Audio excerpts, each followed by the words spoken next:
8 e 9, podemos ler, diga amém.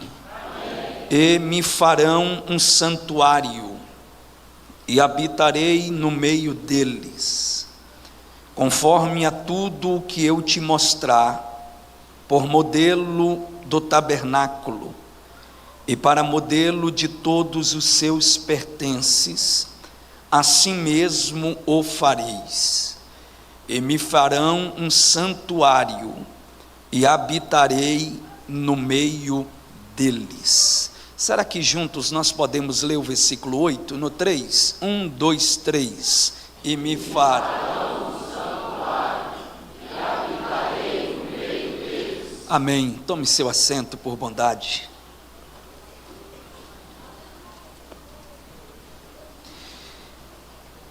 Queridos, a estrutura temática do livro do Êxodo está basicamente fundamentada em 3 grandes eventos.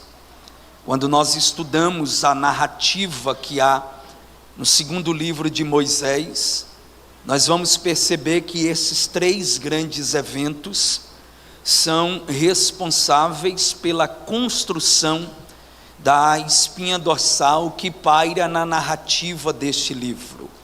Quais são estes eventos? Em primeiro lugar, o Êxodo, isto é, a saída de Israel da terra do Egito, cumprindo-se o tempo em que Deus havia determinado. O Senhor, com mão forte, desce na casa do Egito e tira Israel das mãos e do jugo de Faraó. O segundo evento que compõe a narrativa deste livro, nós podemos considerá-lo como a entrega da lei. Um ponto bem interessante que a expressão lei utilizada por Moisés originalmente significa instrução, tendo em vista que a lei que o Senhor entrega a Israel por intermédio de Moisés, seu servo, carrega consigo o propósito de instruir o povo. Esta instrução não recai apenas sobre o seu aspecto espiritual, mas envolve também o seu aspecto litúrgico, cerimonial, o seu aspecto social, enfim, é uma instrução que Deus estabelece ao povo, a fim de que o povo pudesse ser norteado pelo entendimento e pelos ensinamentos que emanam da lei do Senhor. Por fim, o terceiro e último evento, que é responsável pela construção da espinha dorsal que há em Êxodo, nós podemos chamá-lo de a revelação e a construção do tabernáculo. Observe que o texto que nós acabamos de ler esta noite, ele está inserido neste terceiro evento que rege a exposição do livro de Êxodo, tendo em vista que o capítulo 25 é uma destas partículas da revelação que Deus entrega a Moisés a respeito da construção do tabernáculo. Eu confesso a vocês que dentre de tantos assuntos que há, especificamente no Antigo Testamento, um dos assuntos que eu mais sou apaixonado é pela dinâmica e pela riqueza que há sobre o tabernáculo. Quando nós estudamos sobre o tabernáculo de Moisés, nós vamos perceber algumas verdades. Em primeiro lugar, perceberemos que o tabernáculo de Moisés se trata de uma obra de uma envergadura grandiosa. A tradição judaica afirma-nos que para o tabernáculo ser edificado, Moisés utilizou materiais provenientes de 3 reinos: o reino animal, o reino vegetal e o reino mineral. Estudiosos afirmam que para Moisés edificar o tabernáculo foram usados cerca de 1.200 quilos de ouro, 4.200 quilos de prata, 4.200 quilos de bronze, cerca de 2.300 metros quadrados de linho, tais como peles de cabra, carneiro e outras tapeçarias. Quando nós olhamos para o tabernáculo de Moisés, nós vamos perceber que este tabernáculo em sua totalidade, basicamente correspondia às seguintes medidas: possuía 25 metros de largura, por cerca de 50 metros de comprimento. Ele em sua totalidade era cercado por 60 colunas de bronze, sobre as quais havia um cortinado de linho de cerca de 2,5 metros de altura. Perceberemos que quando Deus entrega a Moisés a planta do tabernáculo, nós vamos chegar à conclusão que este tabernáculo está fundamentado em 3 ambientes. Você já sabe, eu apenas vou lembrá-lo. O primeiro ambiente nós chamamos de átrio, o segundo ambiente chamado de santo lugar, terceiro ambiente chamado de santo dos santos. Perceba que em cada ambiente do tabernáculo havia uma mobília específica. Quando nós entramos no átrio, perceberemos que o primeiro móvel visto pelo sacerdote era o altar do holocausto. Passando pelo altar do holocausto, o sacerdote se deparava com uma pia de bronze. Rompendo o primeiro véu, ele adentrava ao santo lugar. Se no átrio toda a sociedade hebreia poderia ter acesso, no santo lugar somente a casa de Arão, a classe sacerdotal, poderia adentrar ao santo lugar. Quando o sacerdote adentrava ao santo lugar, a primeira coisa que ele se deparava em sua frente, diante do véu que dava acesso ao santíssimo lugar, era outro altar. Se o primeiro altar é o altar do holocausto, ou altar de bronze, o segundo altar inserido no santo lugar é chamado de altar de ouro, ou altar do incenso. Quando ele olhava para o lado direito, ele contemplava uma mesa, e sobre esta mesa havia pães, chamada de a mesa com os pães da presença. Olhando para o lado esquerdo, ele se contemplava o candelabro, a menorá, com as suas 7 hastes. Enfim, rompendo o segundo véu, por ocasião do dia da expiação, o sumo sacerdote adentrava ao santíssimo lugar, e adentrando ao santíssimo lugar, ele se deparava com a arca da aliança, cuja tampa chamada de propiciatório, e conforme a narrativa bíblica em sua totalidade, dentro da arca haviam 3 itens. Número 1, o pote com maná. Número 2, as tábuas da lei. E por fim, a vara de Arão que floresceu. Observe que a riqueza do tabernáculo não é somente física. A riqueza do tabernáculo é também espiritual, pois a maior riqueza do tabernáculo não está em sua cotação monetária. Alguns estudiosos tentam trazer a valor presente o que hoje seria o tabernáculo em recursos financeiros. Mas devo lhe dizer que a maior riqueza do tabernáculo não é física.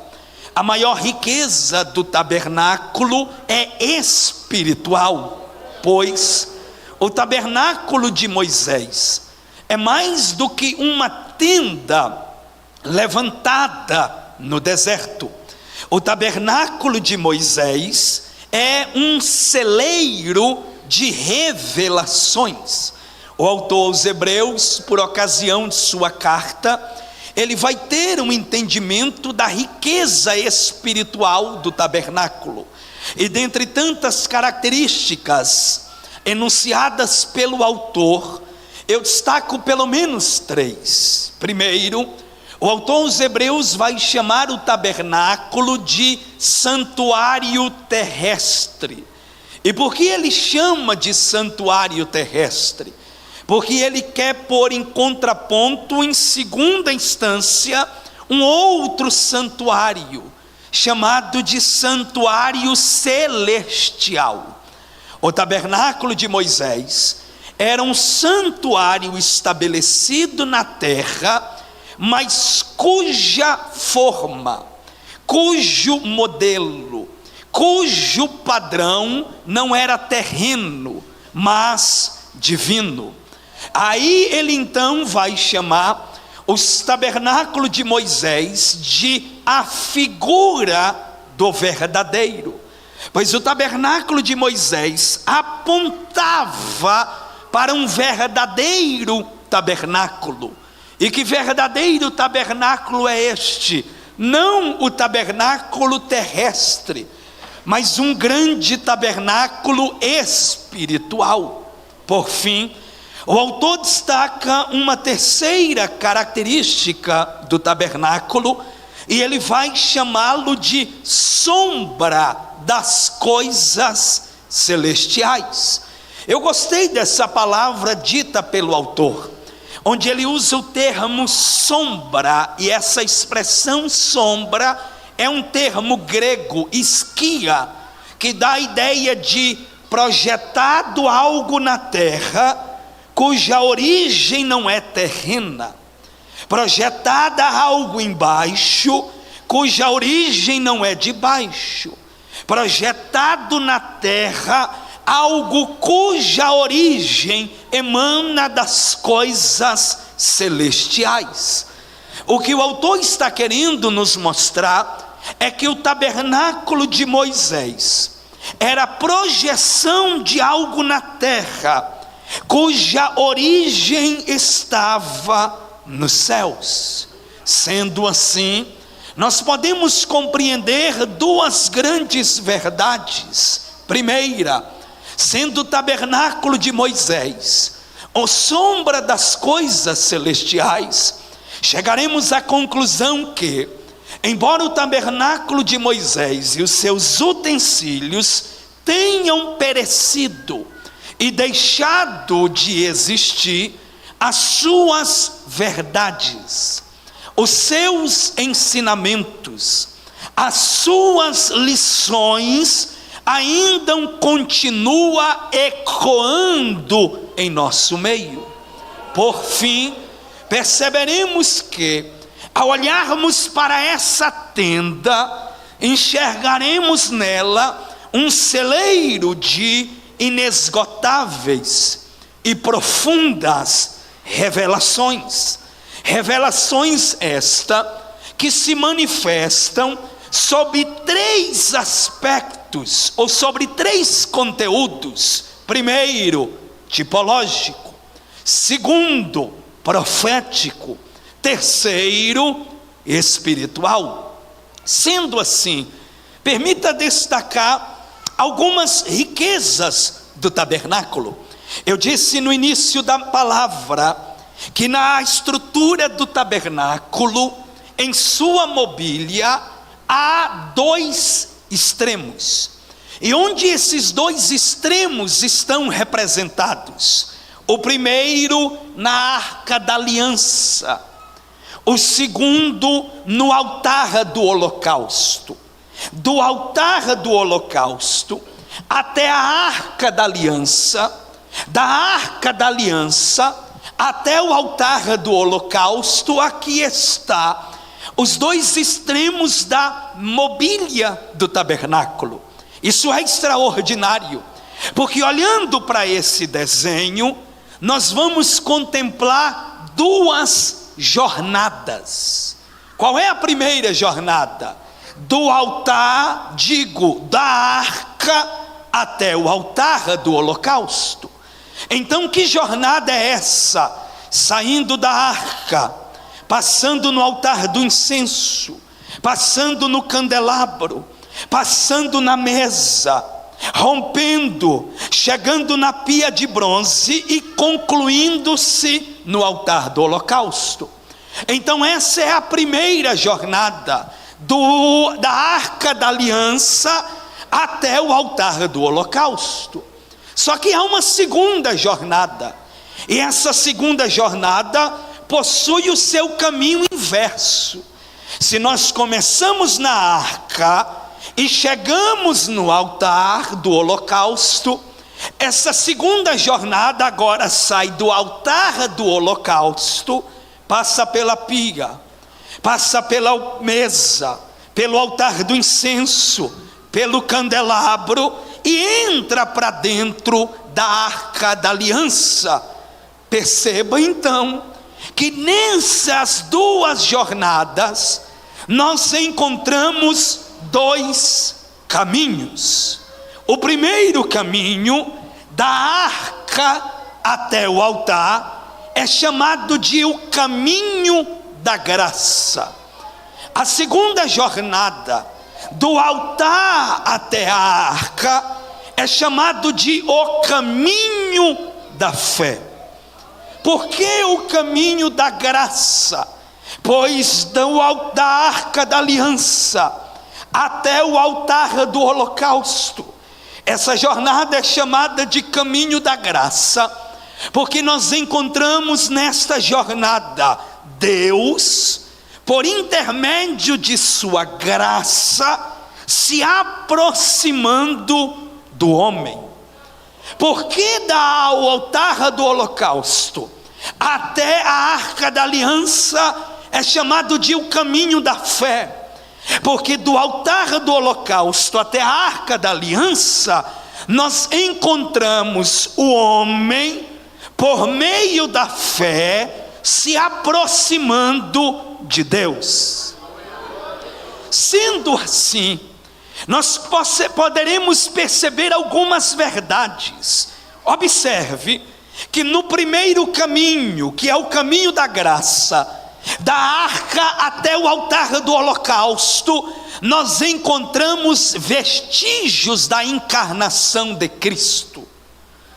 No segundo caminho, o caminho da fé, saindo do altar do holocausto até a arca da aliança, nós encontramos sinais, marcas da reconciliação do homem com Deus.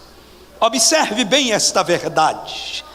Olhe para o caminho da graça, da arca até o altar do holocausto, e você vai perceber Deus se aproximando do homem por intermédio de sua graça. Olhe para a arca da aliança, madeira de acácia, revestida com ouro, por dentro e por fora. Há quem diga que aqui está o que os estudiosos têm chamado de união hipostática, as duas naturezas de Cristo: madeira, natureza humana; ouro, natureza divina. Nessa perspectiva, o que é a arca da aliança? É a plenitude da divindade revelada em Cristo. Já que essa plenitude da divindade se revela em Cristo, olhe para as demais peças da mobília e você perceberá sinais da encarnação de Jesus. Chegamos no átrio e nos deparamos com Cristo, o único mediador entre Deus e os homens. Chegamos na mesa e nos deparamos com Cristo, o pão vivo que desceu do céu. Cheguemos no candelabro e nos depararemos com Cristo, a luz que raiou nas minhas trevas. Passe mais um pouco e chegue na pia, e você se deparará com Cristo, a água da vida. Vá mais além e você chegará no altar do holocausto. E quem é o altar do holocausto? O que representa? Aquilo que João Batista disse: eis aí o Cordeiro de Deus que tira o pecado do mundo. Portanto, no altar do incenso, ele é o nosso mediador. Na mesa, ele é o pão vivo que desceu do céu. No candelabro, ele é a luz do mundo. Na pia de bronze, ele é a água da vida. E no altar, ele é o Cordeiro de Deus que tira o pecado do mundo. Quantos podem louvar a Deus por esta palavra? Só que se o primeiro caminho é o caminho da graça, hoje eu queria estabelecer mais uma perspectiva de ensino. Se o primeiro caminho é o caminho da graça, há um segundo caminho, que é o caminho da fé. Se o caminho da graça começa na arca e vai até o altar do holocausto, o caminho da fé começa no altar do holocausto e vai até a arca. Agora nos depararemos com vestígios, sinais do homem reconciliado com Deus. Comecemos no altar do holocausto. E o que é que o altar do holocausto representa nesse caminho da fé? Representa a conversão.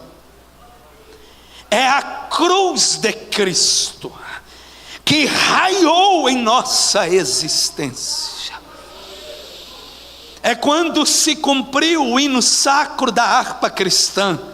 Eu vagava pela senda do horror, oprimido pelo pecado e temor. Mas quando Salvador eu vi, sua tenra voz ouvi, meu Jesus que me libertou por seu amor. Aí ele entra no coro dizendo: livre estou. Livre estou. Porque tu estás livre? Pela graça de Jesus, livre estamos. Se no altar do holocausto há a nossa conversão, na pia de bronze há a nossa santificação. E a santificação é indispensável à vida cristã, porque no crivo estabelecido na Bíblia, só há um critério que não pode deixar-se de faltar para vermos ele. E qual é o crivo? Diz o autor: segui a paz com todos e a santificação, sem a qual ninguém verá o Senhor. Fábio, eu não prego. Pregar não é critério para enxergá-lo face a face. Fábio, eu não canto. Cantar não é critério para enxergá-lo face a face. Fábio, eu não sou obreiro. Ser obreiro, e digo com todo respeito, não é critério para vê-lo face a face. Fábio, eu não sou líder de departamento. Ser líder de departamento não é critério para vê-lo face a face. A única coisa que Deus exige de nós para vermos ele face a face é a santificação. Se na pia de bronze enxergamos a nossa santificação, entra o primeiro véu, chega na arca, chega no santo lugar, e do seu lado direito você vai encontrar a mesa. E o que é a mesa? É a comunhão com o Senhor Jesus. Olhe para o lado esquerdo e você vai encontrar o altar do incenso. O que é o altar do incenso? Se a mesa é comunhão, o altar do incenso é a adoração. olhe para o candelabro e você vai perceber que, se na mesa a comunhão, se no altar do incenso a adoração, no candelabro há testemunho. Testemunho de quê? Testemunho do que foi gerado lá no altar do holocausto, convertido. Testemunho de quê? Testemunho do que foi gerado lá na pia de bronze, santificação. Testemunho de quê? Testemunho do que foi gerado lá na mesa, comunhão. Testemunho de quê? Testemunho do que foi gerado no altar do incenso, adoração. Mas rompa o segundo véu, e você entrará no santíssimo lugar, e se depararemos com a arca da aliança. E o que é a arca da aliança no caminho da fé? É o homem convertido, o homem santificado, o homem em comunhão, o verdadeiro adorador, e que exala o testemunho de Cristo, carregando a presença de Deus dentro de cada um de nós. Por que eu estou dizendo isso? Porque se os irmãos observarem a ordem da revelação do tabernáculo, vão perceber que no versículo 9 Deus diz: conforme tudo que eu te mostrar para modelo, faça. Versículo 10 começa, e a revelação do tabernáculo começa por onde? Não pelo altar do holocausto. A revelação do tabernáculo começa pela arca da aliança. Eu não sei se você percebeu, quando Deus estabelece a ordem da revelação para Moisés, Ele não começa de fora para dentro, mas Ele começa de dentro para fora. E por que de dentro para fora? Porque de fora para dentro é o caminho da fé, é o homem se aproximando de Deus. Mas de dentro para fora é o caminho da graça, é Deus se aproximando do homem. E por que então ele começa de dentro para fora e não de fora para dentro? Porque Moisés sabia que antes do homem se aproximar de Deus, primeiro foi necessário Deus se aproximar do homem. Sabe o que eu estou tentando lhe dizer? É que neste ambiente do relacionamento entre Deus e o homem, o pontapé inicial não começou por nós. O pontapé inicial começou por Deus. E eu gosto do contraponto de Gênesis com Êxodo, porque em Gênesis você vai ver Deus passeando no jardim. No Gênesis você vai ver Enoque andando com Deus. No Gênesis você vai ver Noé sendo achado graça aos olhos do Senhor. No Gênesis você vai ver os patriarcas andando no caminho e na presença do Senhor. Mas quando chega Êxodo, Deus diz a Moisés: me faça um santuário. E por que um santuário? Porque agora eu não quero caminhar no meio do meu povo, agora eu quero habitar no meio do meu povo. E qual é a personificação disso em sua plenitude? É João 1,14, quando João diz: e o verbo se fez carne